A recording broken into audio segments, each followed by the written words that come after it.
Hey everyone, what's going on? Eli here from Beef Discounts Club. Today I'm bringing you a look at this heated neck and shoulder relaxer.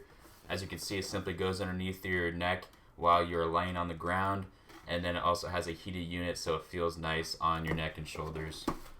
Let's go ahead and open this thing up. So inside we've got a user manual, we've got simple usage steps to make it nice and straightforward, but it already is pretty straightforward. You simply just want to rest your neck on there, and it's got this nice cover. You can go ahead and unzip, reveals that blue underneath. And then here is where you'll plug in the included cord to heat this thing. And then it has a USB end. And it has simple controls here, low, middle, and high. So if you want low heat, then you can put it on that. If you want higher heat, you can put it on that. Whatever makes your aches that you have feel the best, that's what you want to go with. Overall, I highly recommend this. It's a great company. I love how it has this washable cover so this thing won't really ever get dirty, and I highly recommend it. Thanks for watching.